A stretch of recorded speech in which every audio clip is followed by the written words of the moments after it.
Welcome to the Strong Enough podcast, where we talk about the challenges and celebrate the triumphs of people from all walks of life. I'm your host, Claudia.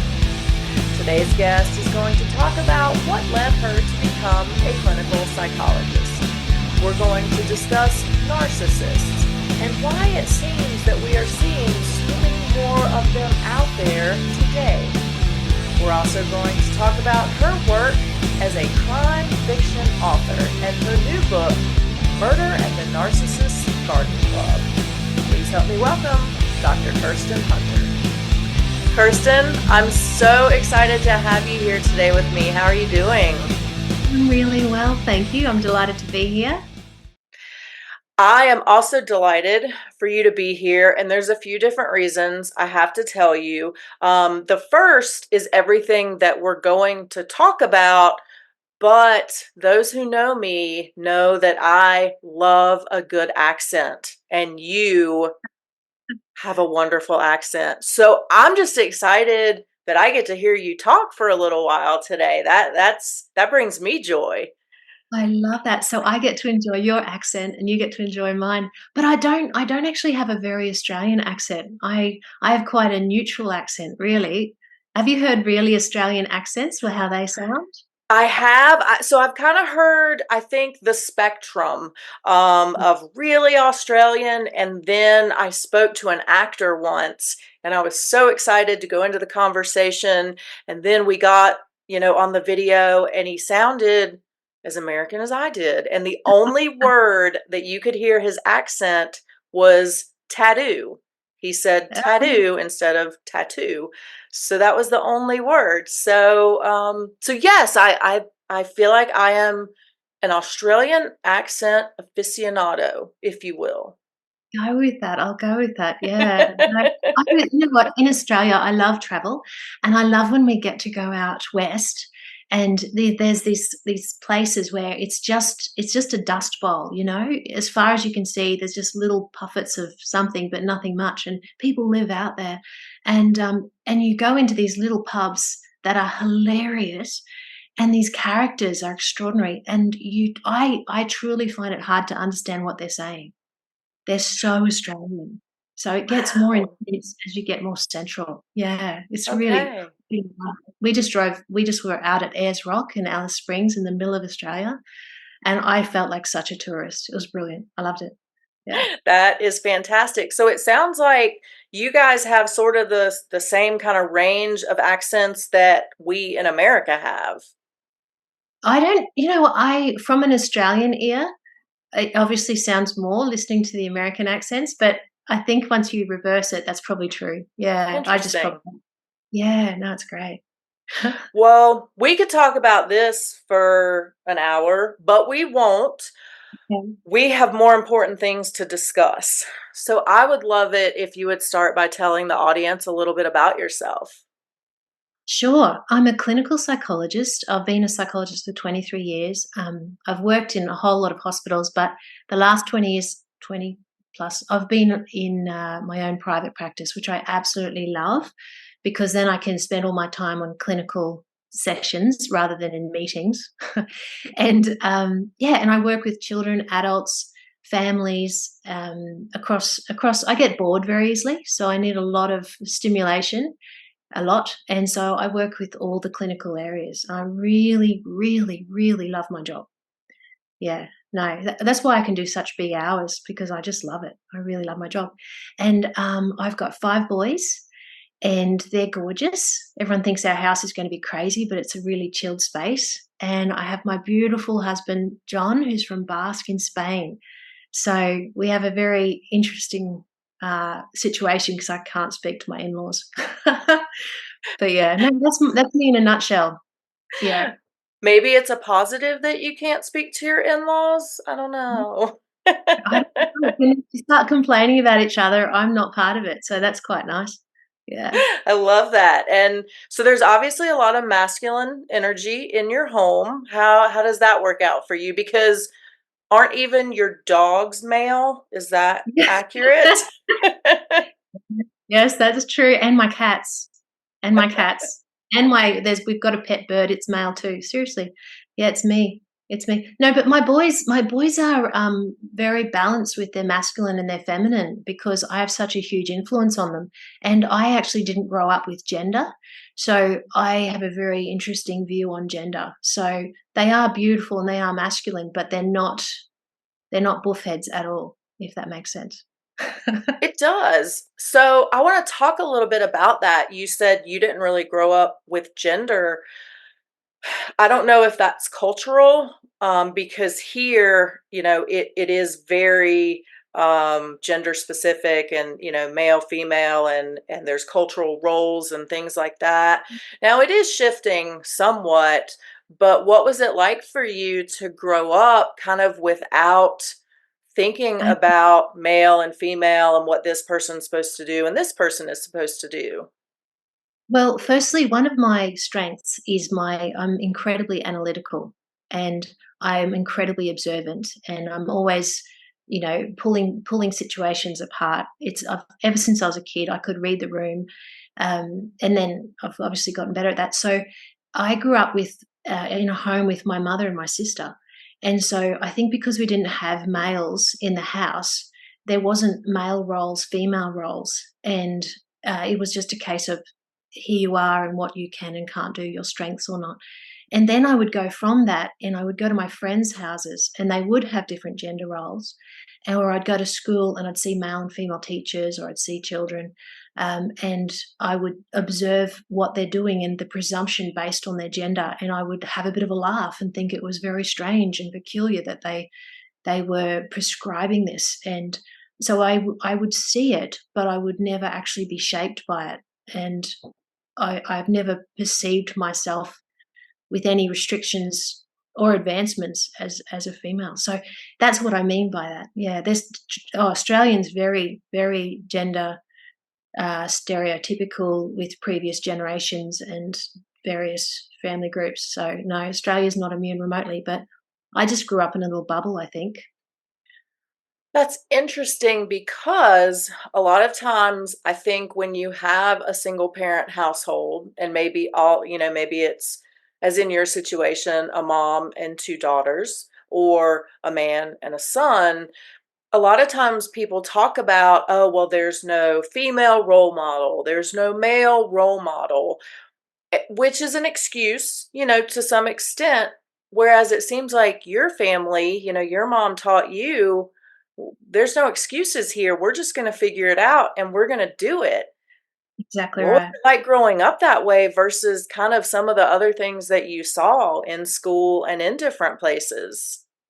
Mm. I remember having a conversation with my grandfather, and I have a cousin who's male, same age as me, and he was saying, "Well, Kirsten, you go and you do the domestic stuff, and your male cousin go do the physical stuff." I'm a tomboy.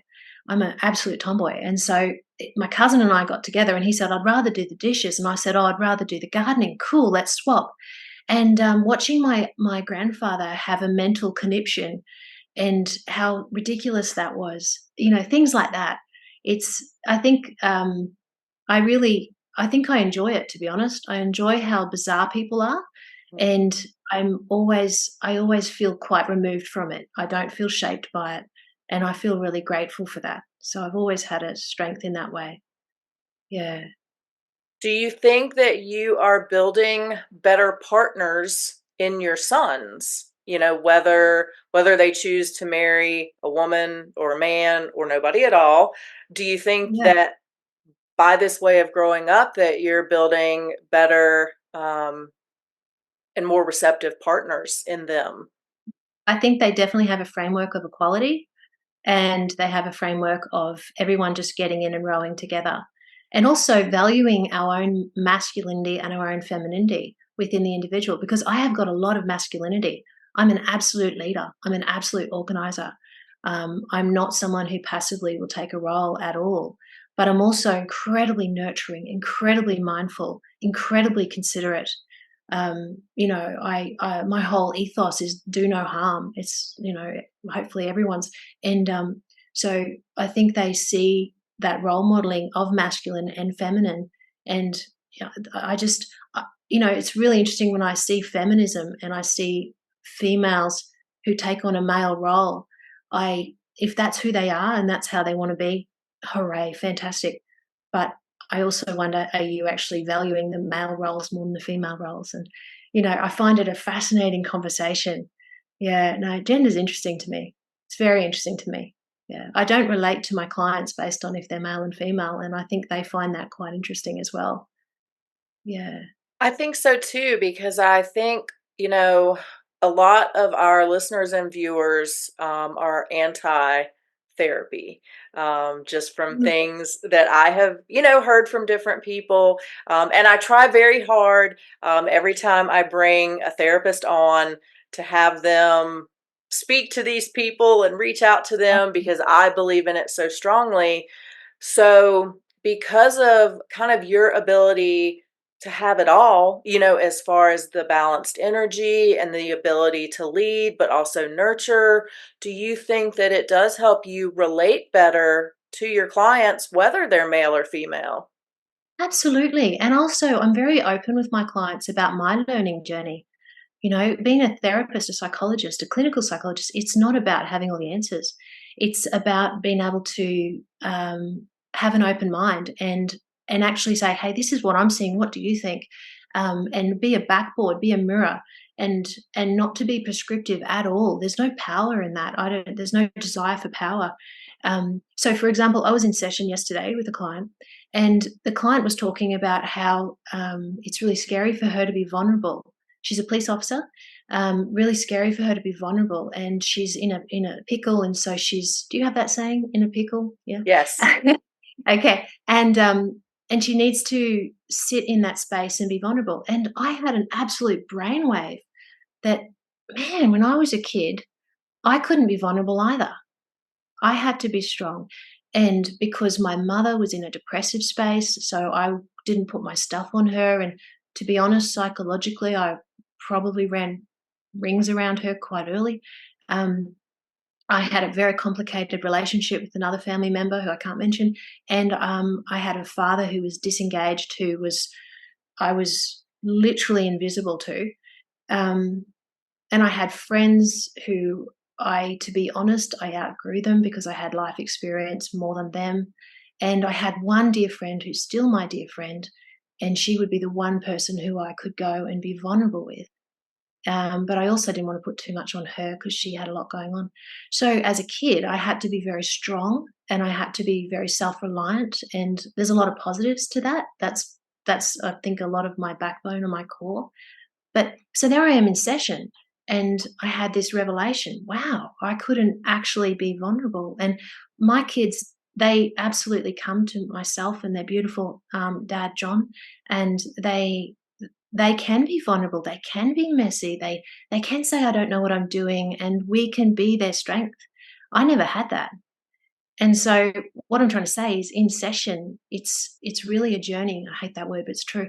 In a journey together, and you're exploring together. It's a safe space, and it's an opportunity for people to learn about themselves, grow, get stronger, heal. And so for me, that's what therapy is. If you've got a really good therapist, if you don't have a really good therapist, go away, go home. Don't don't keep trying. Yeah. Will you talk about dating your therapist and not really dating them, but, trying out different therapists? Because I think a lot of people feel like, well, here's my therapist and good, bad, or indifferent. I'm stuck with them. So I guess I just have to either deal with it or never go to therapy again. So will you talk about trying out new therapists, i.e., dating your therapist? But audience warning, do not go date your therapist. It's interesting language, yeah. You know what? It is an absolute honor for the person across from you for you to share your world with and to spend time with that person. So if that person isn't pretty remarkable, in my books, they don't deserve that role. And I would be very picky with who your therapist is. Make sure that there's someone you really feel safe with and you feel the sense of momentum in working through issues. Yeah, and we need a hell of a lot more psychologists. It's in Australia, we've got a major lack of psychology. It's really tough. Mm. What inspired you to go into psychology and to help people in that way? Um, I was in grade 10, so I was 16 when I discovered psychology, and it just clicked. And it's been black and white for me that that's where I fit. I've always been fascinated by human behavior, human emotion, human thought, and I've also, um, I think I can't go into a lot of detail, but I've been brought up with a lot of complexity around me, a lot. And so I think I grew up in the lion's den, and that teaches you to be really streetwise and to be really clever with people. So I could take those life skills and then expand and learn any more. And you know, it's always just been a very it's a glove. It's a natural fit. Yeah, love it. One of the things that we talk about a lot is self-care. Self-care has become a huge topic. There's always a debate as to what really is self-care. You know, is it taking a bath or is it taking a walk, or do none of those things count? One of the things I think that you really like to do, or that brings you peace and joy, is writing. Will you talk about how you discovered that and what it feels like for you to be able to sit down and write and just let the words flow? I did this like you're actually writing, which I'm sure you're not. So, this, when the words flow on the keyboard. I had a lot of rough things happening in my life, and then approximately 7, 8 years ago, which was when I got together with my beautiful husband John, um, I then felt safe and life was good, and my mental health boomed. So prior to that, I've always functioned really well, but I have had to claw my way, and I haven't been okay. So when I finally was with someone who treated me with such love and support, and he's beautiful. But to be honest, I was happy before I met him. I was just away from bad situations. So um, that's when my creativity bloomed, and I'd always had an inkling to write because I'm a very creative person, and I'm also a very analytical person, and I'm also a very self-driven and organized person, and that all comes together nicely for writing. So I had in my mind I wanted to write, so I started writing uh, psychology books actually, and I've written 6 psychology books called Signposts for Living, but they're all pretty serious. And so while I was writing that, my mind started to think about this fiction series, and at the same time, I wrote 2 books that were fiction books at the same time as writing 6 non-fiction books. And it was actually a series of 6 fiction books, which is the first one that I'm releasing in a month. So yeah, it's called Murder at the Narcissus Gardening Club, and it's a series of 6, and it's got the protagonist Margot Gray throughout all of them. And I just my brain just exploded with these ideas, and I literally formatted the 6 books in one hit. All of the detail, and they're incredibly different books. They really explore very different areas, but with the same protagonist through. And then when I started writing, I could just disappear, and I would recharge, and I would feel such a sense of satisfaction. So it's for me writing. I come away feeling better for it, and it's joyful. Yeah, I actually wrote the 3rd book. I've written the first 3 books already. I'm currently writing the 4th book, and I wrote the 3rd book in 2 weeks while I recovered from a hysterectomy 2 years ago. You literally, and the keyboard, which is in front of me, I now can't see the letters on the keyboard. So, I didn't even turn the television on, and I also didn't take pain medication because I was so joyful to have 2 weeks to just get it out. So I love writing. Yeah, definitely. And when I start writing, my husband's like, "I'll see you later." She's gone. She's gone. Well, so let's talk a little bit about this series, your fiction crime series, because as we chatted a little bit beforehand, I love crime, not committing it or it being committed, but just in general, I love true crime and, novel thrillers and things like that. So, what inspired you to that path? Well, hey, I grew up reading Agatha Christie, My friends were reading Babysitting Club or whatever, and I was reading Christie. I love Agatha Christie, and I love the puzzle mystery. I love that, the brain is trying to work out what's happening, and, so I just really enjoy that, and that taps into my analytical brain, and, I really enjoy them. So I didn't set out to write, a crime fiction, it's just my mind thought of the crime fiction, and my mind thought of the characters, and, uh, I read a lot, I really enjoy reading, and the crime fiction that I read, I get frustrated as a psychologist with the books not having depth with exploration of the psychological themes, and so it's me finally getting to write a book that I wanna read, Mhm. and so it's really very detailed with regard to exploring, not too much, but, so it's psychological puzzle mystery with a very sophisticated psychological edge, but also very relatable, themes that people really do experience day in, day out, which I know because my clients come in day in, day out, with these issues. But there are a lot of issues that we don't talk about. Mhm. And I also am really excited about bringing all this psychology up, but making it not dry and making it really enjoyable and relatable. Yeah, I love it. I'm excited, to read it. So your first book or that first book in that series is coming out in May, correct? 10th of May, yes. And But you know what? go ahead. We've got an Australian Book Lovers Award type thing, and the book Uh-huh. has just been listed on that, which is extremely exciting. And Mhm. so I've had to quickly go and publish it online because it's already been advertised online. So they've actually launched me into publication before my launch on the 10th of May. So it's actually online now. Yeah. Surprise! Yeah, there you go. There you go. It's a real honor to be on that list. Yeah, very cool. So, when you look at writing going forward, I know you have 3 more books in your series. Um, what do you think is gonna be next after that? Do you think you're gonna tackle a different genre? Do you feel like you will leave the psychological aspects and kinda delve in to write the books that you wanna read? What do you think is gonna be next for you? Is such a great question. I haven't actually thought about it. Well, it's a series of 6 Margot Gray books, so I think I'll be keeping myself busy. I've got 2 coming out this year. Mhm. Murder at the Narcissus Gardening Club and Mystery of Placid House is coming out in August this year, so they're all ready. And then after that, my goal is to publish the next 4 books, 1 per year. But I will have a lot of time left over because I've already written them. I'm just refining a lot of them. As for what's next, I don't know. When I get to the end of the 6 books, will I have more Margot Gray books that I wanna write? Probably, because I absolutely love her character. She's someone who I would desperately love to meet, and I'd love to spend time with, and so I've written someone who I want in my world.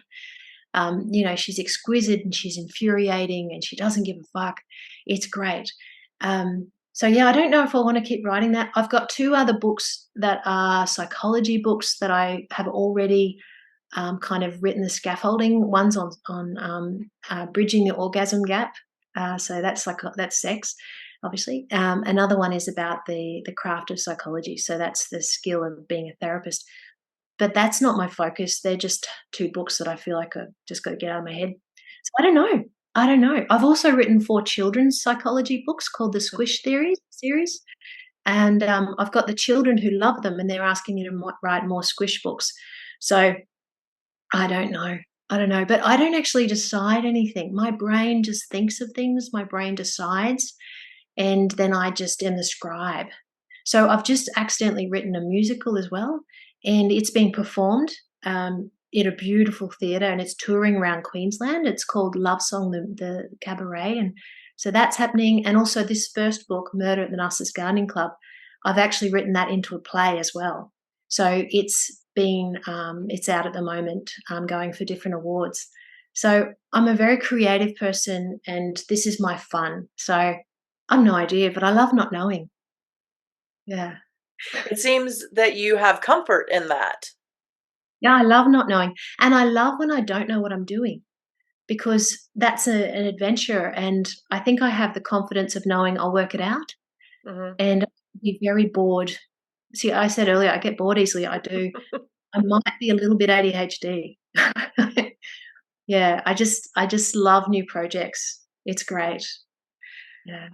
Who was the inspiration for Margot? I think Margot was the fact that I haven't had the female role model that I wish I had. And I think I've created her character because she's genuinely someone I'd like to meet. Don't get me wrong, I've got incredible supports around me. I've got some beautiful family and I've got really beautiful friends. But I think she's the archetype of the role model I wish I had. And I wouldn't want someone who is a goody two shoes, who's straight, who's got, that. No, I like messy. I like people who don't have the answers, but they've got incredible strengths, and they're very, they're very sparkly in their personality and infuriating. I quite enjoy people like that. So yeah, no, that's who Margot Gray is. I genuinely am glad to have met her now.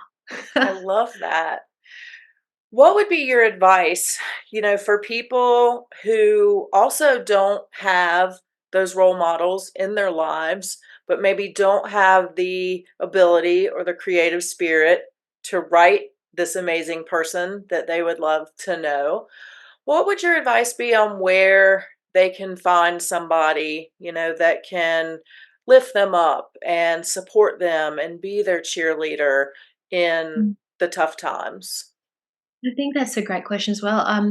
Firstly, it's so important to have role models because, they just, even if they're not with us in that moment, psychologically, we have a sense that they're there. They also can give us hope. This so and so has got this approach in life, so maybe I can. And they also can guide us. What would they do in this situation? So it's so important. It's like our foundation. I don't think we can find everything in one person because, we're all so flawed. I think that it might be a case of, firstly, if you don't have those people in your life, keep looking, keep looking. I see it as collecting gems in life and really paying attention to meeting new people. And then as humans, we're really bad at actioning that we want to spend time with someone. We get in our comfort zone and we, I'd like to see you, but we don't initiate meeting because we think that they won't want to or we don't follow it up. So put in the effort and also splice people up. So take a bit of this person and a bit of this person, a bit of this person, put it together, and yeah. So I think you've got to value the pursuit, if that makes sense. I love that. I love that.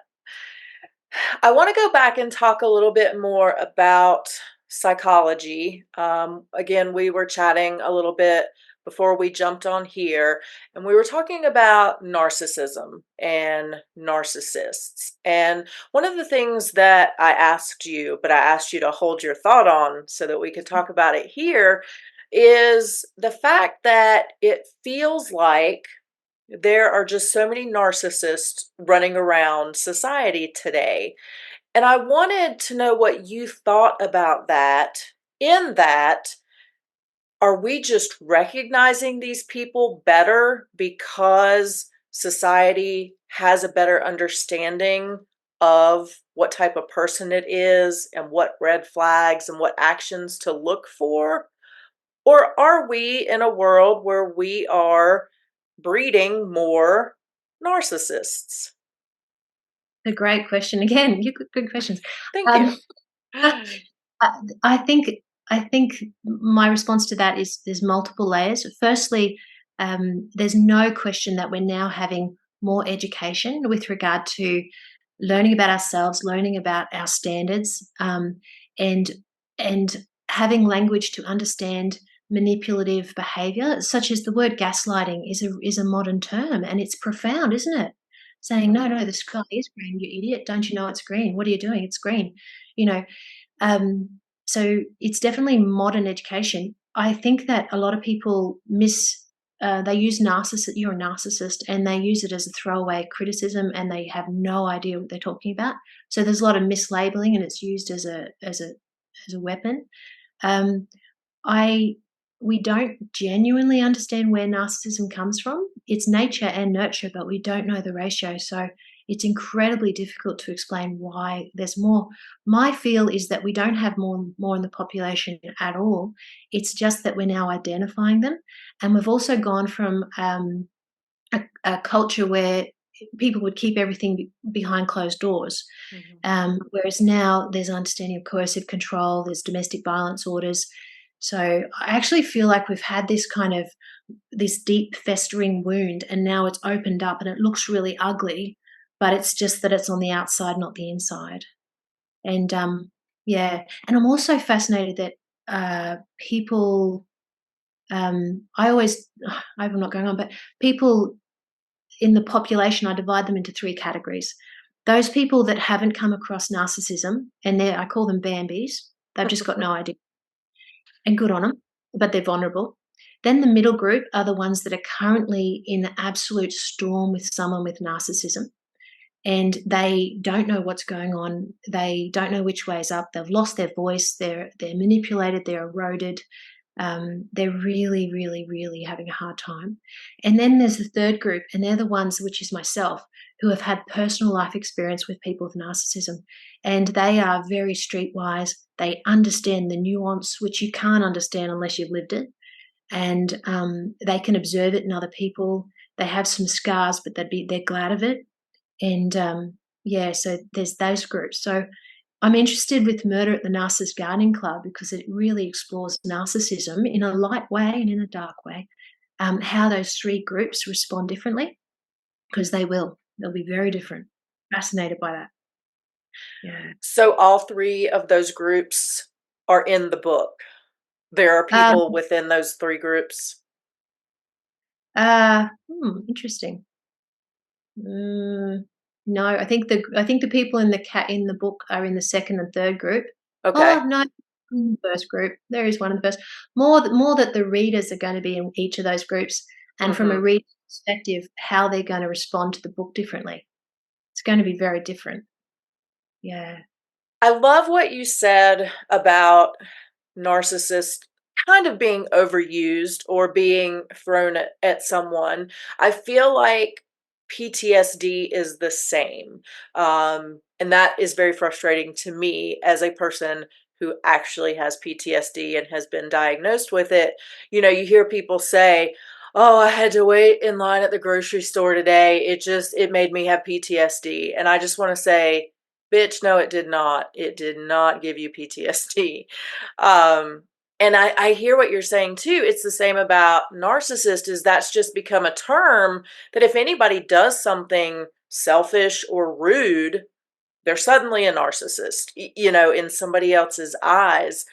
What do you think is key to helping people? Okay, now that things are out in the light, people are kind of seeing the behavior more for what it is, but how do we really dial it to a point where people are using the term correctly and people are identified correctly? Not that everybody has to walk around with like a big necklace, that says they're a narcissist, but when you start to throw the term around, it then ends up losing its weight. And we don't want these people to just lurk amongst the shadows. So what do you think?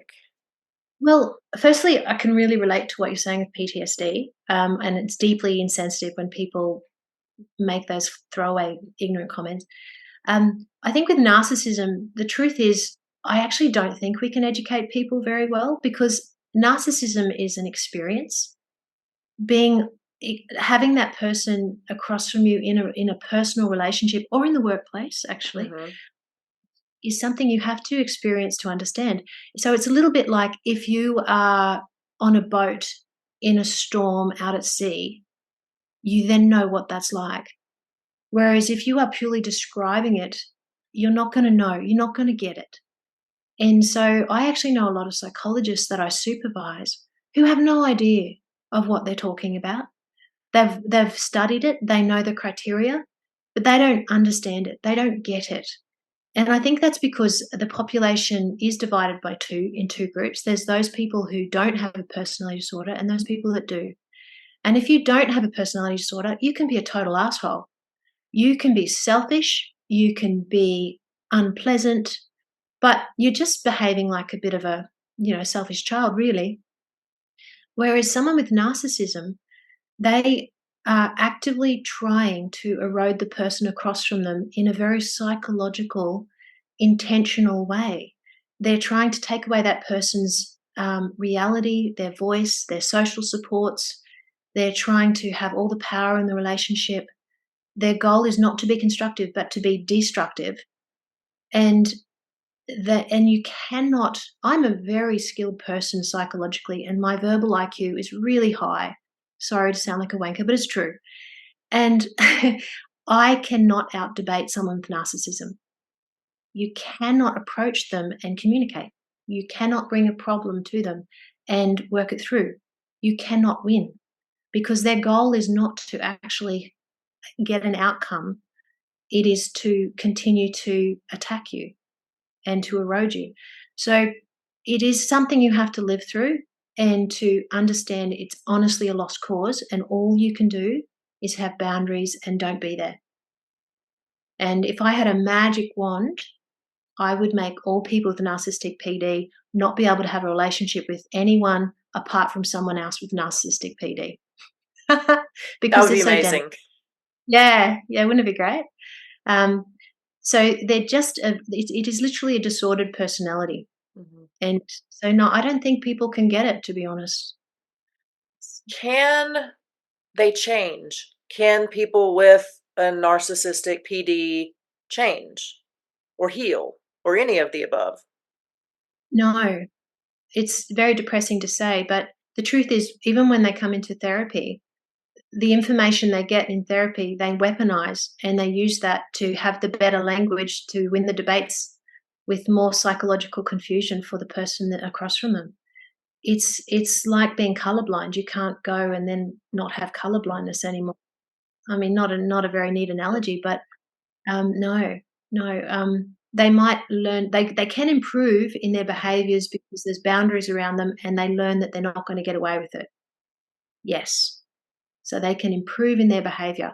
Do they change their actual psychological framework or their level of conscience? No, which is depressing. Mm-hmm. Yeah. Well, we're not going to end on that depressing note, because that would be depressing. We're going to switch topics real quick before I let you go. We are going to talk about tattoos. Love it. I have a lot of them, as you can sort of see today. Now, I know that you don't have any tattoos, so I would love to know. Well, I have two questions. The first is, if you were going to get one, what would it be and why? And then, does anyone else in your immediate family, so your husband or your sons, do any of them have tattoos? Well, I love this. My personality is that, okay, I love tattoos and I really enjoy them on other people.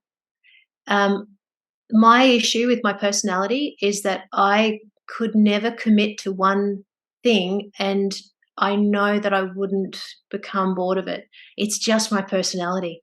So I've been talking about this for years, that if I ever got a tattoo, it would be on my arm, and it would be my 5 boys, and it would be their fingerprints, because that is so personal, and how could I ever get sick of that? So if I ever got a tattoo, that's what it would be, their fingerprints, and just like little walking footsteps kind of thing. Yeah, I definitely I would love do that. that. Yeah, and it would be very delicate, but I guess I just don't really have the drive to make it happen. But, I have lots of friends with tattoos. Yeah, absolutely. Yeah, no. My boys, no, not yet. It's quite sweet. The 3 big boys that are Mhm. 20, 20, and 18, they're currently talking about getting a tattoo between them, the 3 boys, and, they're having that's a dinner conversation that keeps getting talked around, because the 3 of them deciding on something is challenging, and then the 2 little ones that are, 9 and 12, they're feeling quite left out. So, yeah, no, tattoos are fun. I really respect people who commit to something. I just can't do it. For me, it's like saying, okay, I want you to put a shirt on, and then you're going to wear that shirt for the rest of your life. Can't do it. It's not a shirt.